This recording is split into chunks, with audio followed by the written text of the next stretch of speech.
Estamos con Olivier Daven, profesor de Sciences Po en París y gran especialista en América Latina. Olivier, bienvenido a los retos de la política. Muchísimas gracias por compartir tu tiempo con nosotros. Y ahí va la pregunta. ¿Cuáles son, en tu opinión, los retos de la política hoy? Bueno, gracias por la invitación. Es un placer hablar contigo, Manolo, y estar en tu programa. Eh, bueno, los retos son inmensos, por supuesto.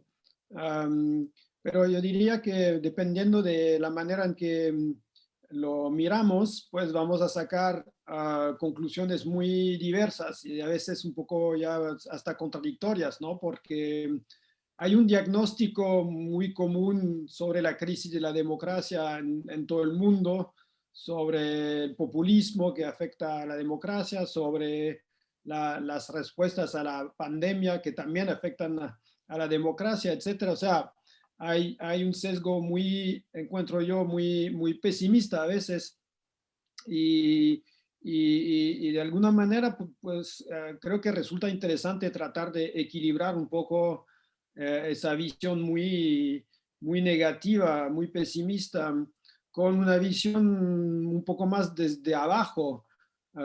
Resulta que nosotros acabamos de hacer una web serie sobre activismo en tiempos de pandemia, se llama Protesta, y comparamos diversos casos. Hicimos una web serie, son cápsulas de pocos minutos en muchos países de América Latina y hicimos entrevistas por Zoom, claro, con gente que pues está ahí en la lucha cotidiana y inventando maneras de hacerse escuchar por los gobiernos y encontramos un mundo muy creativo, muy activo, de gente que van defendiendo ideas, causas, proyectos. Y entonces yo creo que cuando nos metemos a estudiar esta política desde abajo, digamos, pues nos lleva, no, tal vez no a un gran optimismo, no, y tampoco hay que exagerar, pero por lo menos a una visión menos negativa, porque sí hay gente que está peleando. El problema viene de la articulación entre este mundo desde abajo, digamos, y la política común desde arriba, o sea, ¿Entendido? y poco contacto um, por, digamos, esa incapacidad que analizamos todos los politólogos de los gobiernos escuchar inventar soluciones a los problemas cotidianos, ¿no? Entonces la gente como que tiene que buscarse soluciones propias porque tienen esa impresión de que existe un muro entre ellos y los gobiernos. Pero repito, yo veo formas de democracia, como tú sabes, acabo de terminar ese proyecto sobre democracia deliberativa y analizando el street art en varias ciudades de América Latina. Esto es un mundo muy interesante y es una dimensión muy interesante, la dimensión desde abajo deliberativa de la democracia y creo que América Latina ofrece ejemplos sumamente interesantes de varias iniciativas a ese nivel, o sea, y con un papel muy importante de gente que están tratando de organizar discusiones en el espacio público para incidir. Claro que el tema es la incidencia, no es así como simplemente organizar un diálogo a nivel local Sí. para debatir grandes problemas, es también presionar, incidir en la toma de decisión de los gobiernos, porque si no, no sirve para nada el esfuerzo deliberativo si no lleva a decisiones políticas, ¿no? Sobre todo en estos tiempos de pandemia. Y en ese escenario, el uso de las redes sociales, ¿qué papel ves tú que está desempeñando en la posibilidad de precisamente de transferir lo deliberado a las instancias del poder? Pues es otro ejemplo, por supuesto que es sumamente importante. Ahora no hay más políticas sin redes sociales, pero hay la cara bonita y la cara fea. La cara fea la conocemos, ya, todo tipo de radicalismo que se puede expresar en las redes y que tiene un impacto a la hora de la formación de la opinión pública. Eso es muy peligroso. Necesitamos más control de alguna manera.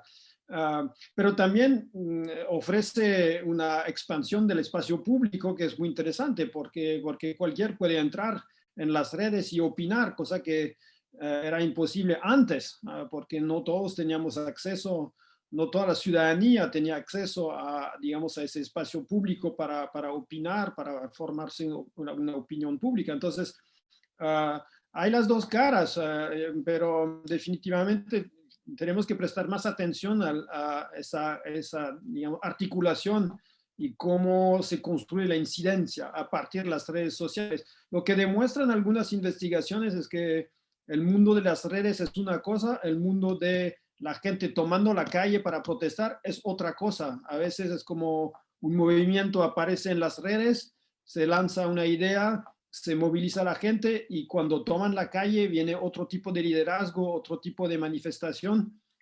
Pero las dos etapas son interesantes porque si quieren crecer los movimientos, como lo hemos visto en los últimos 2 años en América Latina, ¿no? Que ha sido bastante espectacular, pues tiene que haber esa articulación entre lo virtual y lo real, que es Sí. gente tomando la calle y poniendo una relación de fuerza, ¿no? Siempre nos resulta muy difícil predecir lo que va a pasar en los próximos meses, pero a propósito de las movilizaciones que vimos en el segundo semestre del año 2019, ¿tú crees que van a revivir en el futuro inmediato? Pues, como lo dices, es muy difícil hacer predicciones porque lógicamente podríamos esperar, digamos, cuando ya vaya terminando esa crisis sanitaria, la gente va a tener más motivos para protestar por el costo social, económico y social de la crisis sanitaria. Entonces, las razones por las cuales la gente se movilizó hace 2 años todavía están ahí y empeoraron. Así que normalmente sí, deberíamos pensar en lo que va a pasar y lo que va a pasar son movilizaciones sociales fuertes. Ahora, tampoco es que la pandemia hizo desaparecer completamente la movilización social. O sea, tenemos muchos ejemplos hasta en Chile, por ejemplo, que es el país que mejor le va con la pandemia, pues hay gente movilizándose, y hay todo el tema de los fondos de pensiones y la gente está en la calle con o sin, digamos, crisis sanitaria. Así que no hubo un efecto de paralización, pero parcial. La gente sigue movilizándose, pero van a tener aún más razones de hacerlo después, ¿no? Porque el costo social es absolutamente increíble, ¿no? O sea, la región volvió como 30 años atrás en materia de pobreza y desigualdad. Así es. Oye, quiero volver a algo que has citado antes y que es tu trabajo, tu libro sobre el arte en la calle, sobre el uso político del graffiti, libro que por otra parte está reseñado en nuestra revista América Latina Hoy. Ah, ¿qué queda de lo que aprendiste escribiendo este libro? Bueno, aprendí muchas cosas. Hay jóvenes que se atreven a opinar en el espacio público, cosa que sin arte callejero no lo pueden hacer, porque es gente que son ciudadanos pero medio excluidos, ¿no? La ciudadanía en América Latina no es así como, es casi un privilegio, ¿no? Gente que, entonces es como jóvenes que encuentran maneras de hacerse escuchar de diversas maneras. Lo que no he hecho en el trabajo y lo que quiero hacer ahora, si es que ojalá se pueda hacer, se pueda viajar para hacer estudio de campo, es analizar el impacto que tiene en la formación de la opinión pública, esa proliferación de mensaje que encontramos en los muros de las grandes ciudades. No he hecho un análisis de impacto, es más, Sí, más emisión que recepción en el trabajo. Analizo las intenciones, la carga política del arte, pero no he analizado el impacto, pero ojalá lo voy a hacer. Dentro de esa carga política hay diferentes mensajes también, evidentemente, en función de los países. ¿Puedes hacer una pequeña síntesis de lo que más te ha llamado la atención en función de los países? Bueno, lo primero es un mensaje existencial, o sea, yo existo, a mí no me vas a ignorar más, o sea, por ejemplo, si estamos en Sao Paulo, hay graffiti muy lindo, pero también hay pichadores, pichazón es una forma de tag muy feo, bueno, para nuestros ojos, pero es una invasión del espacio público de las clases medias en el centro, es un grito existencial, es para decir no quiero más invisibilidad, yo también merezco vivir y afirmarme como ciudadano, así que es como tachar así, rayar un poco Sí. los edificios, escalando, tomando riesgo para decir, bueno, aquí estamos los jóvenes de los suburbios ahí entonces es así en Sao Paulo. Eso lo encontramos también en otras ciudades. Por ejemplo, analicé en el libro el caso de Valparaíso. Valparaíso es súper interesante porque también hay jóvenes que rayan los monumentos históricos, así como una expresión de cólera, de rabia contra lo que llaman el sistema, ¿no? Capitalista. Pero al mismo tiempo hay otros artistas que pintan cosas bonitas para los turistas. Así que siempre hay esa en todas partes hay este contenido existencial, o sea, la afirmación de un ser humano que está, o sabes, ¿cómo lo sabes? Muy bien, ¿no? En América Latina los pobres son invisibles, ¿no?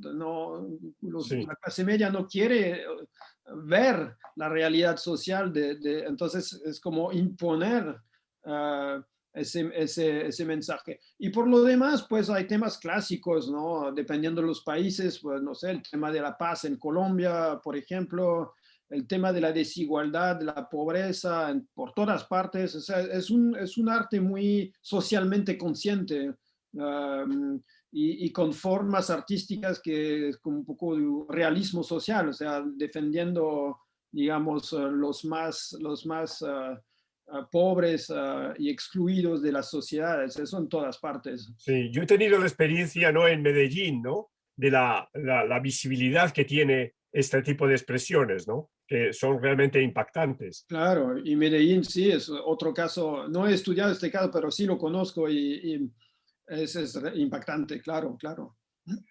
Olivier, estamos ahora mismo en un escenario, hablando de los dos grandes países demográficamente referidos, como son Brasil y México, con dos presidencias especialmente complicadas, ¿no?, e interesantes para estudiar. ¿Tienes alguna posición con respecto a lo que suponen en términos de reto para la política, por un lado Jair Bolsonaro y por otro lado Andrés Manuel López Obrador? Bueno, el caso de Bolsonaro era algo esperado, o sea, nadie esperaba una presidencia, digamos así, muy exitosa, muy racional, inteligente, etcétera. Bueno, nadie, pero al contrario, nadie esperaba a López Obrador con digamos, un comportamiento tan inédito y un poco raro y con decisiones un poco erráticas. Y eso le hace un daño a la política en México. Nadie lo esperaba porque además es un presidente que tiene todos los poderes, o sea, tiene amplia mayoría en Congreso, va a ganar las elecciones aparentemente ahora en junio. Y entonces tiene las manos totalmente libres para realmente reformar la famosa cuarta transformación, pero no lo está haciendo, o sea, y está tomando decisiones raras. No sé, yo no tengo una teoría sobre lo que está pasando en México, simplemente me limito a observar que realmente es una gran decepción.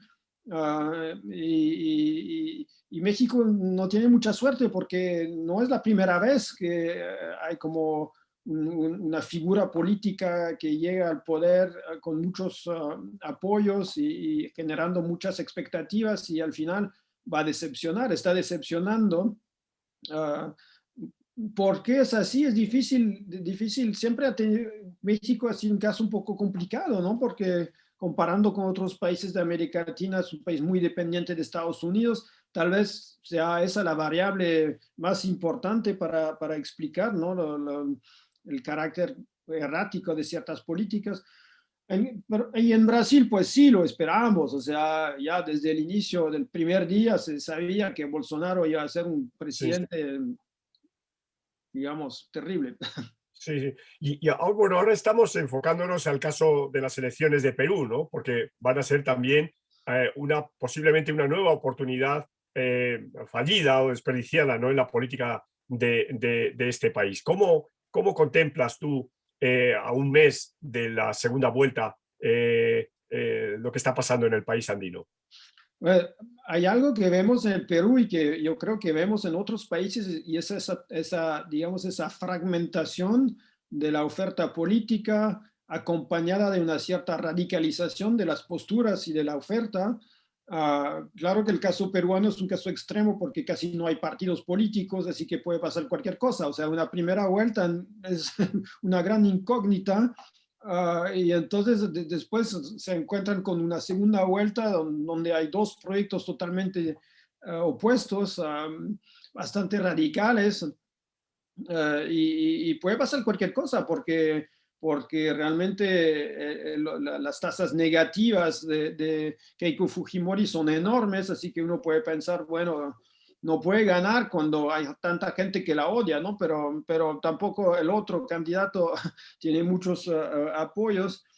Así que realmente es una incógnita, no tengo la menor idea de lo que va a pasar, pero lo que sí veo es una tendencia creciente a una polarización, radicalización de las posturas, um, pero puede ir en cualquier sentido, o sea, hacia la derecha, hacia la izquierda, o digamos, si queremos usar esas categorías que son un poco engañosas a veces, Sí. pero sí, puede pasar cualquier cosa, pero creo que otros países pueden ir hacia el mismo camino, ¿no? De fragmentación del paisaje político, radicalización, es lo que vemos en otros países. El caso de Chile, por ejemplo, que es un país más sofisticado, no, por lo menos eso es lo que nos dice la literatura, ¿no? O sea, Sí. pero va hacia también una fragmentación creciente, ¿no? Del paisaje político, y una cierta también radicalización, ¿no?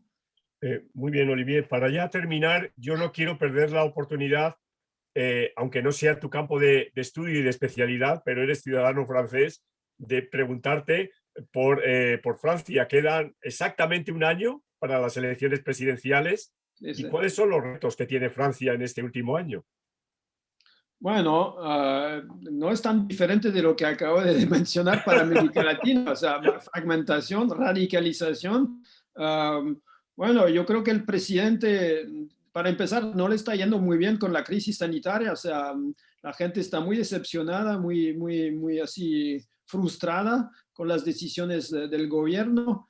Ahora, lo que él quiere hacer es asegurarse de llegar a la segunda vuelta y con la idea de que no puede perder contra la extrema derecha, porque en el país siempre hay lo que llamamos el Frente Republicano, ¿no? Cuando llega a la Sí. extrema derecha a la segunda vuelta, pues todos los demás votan contra la extrema derecha. Ahora, si va a funcionar una vez más esa lógica, pues no sé, porque la extrema derecha se queda callada, no hace mucho ruido, está esperando su hora, sabe que la crisis juega a favor de ellos porque es un desastre. Francia es uno de los países peores del mundo, digamos, del mundo tal vez no, pero de Europa ciertamente. Así que, pues yo creo que no le queda otra cosa al presidente Macron que rezar para tener una segunda vuelta, pero de hecho lo tiene prácticamente asegurado porque, bueno, salvo milagro, como siempre, la oposición de izquierda no va a conformar un frente unido. Sí. Entonces, eso es lo que hace muy bien la izquierda en Francia, dividirse, siempre dividirse. Y ahí no van a tener ningún candidato en la segunda vuelta si no se juntan. Están hablando, hay muchas discusiones. Yo no lo veo muy factible porque como siempre vienen cuestiones no tanto ideológicas como más bien, digamos, personales, ¿no? Hay muchos pequeños grupos, muchos egos, muchos liderazgos, muchos caciques, pocos indios, como dicen en América Latina. Es la situación de la izquierda francesa. Entendido, Olivier. Pues muchísimas gracias por tu participación y seguimos en contacto. Un gran Eso es. abrazo. Gracias, Manolo. Un abrazo.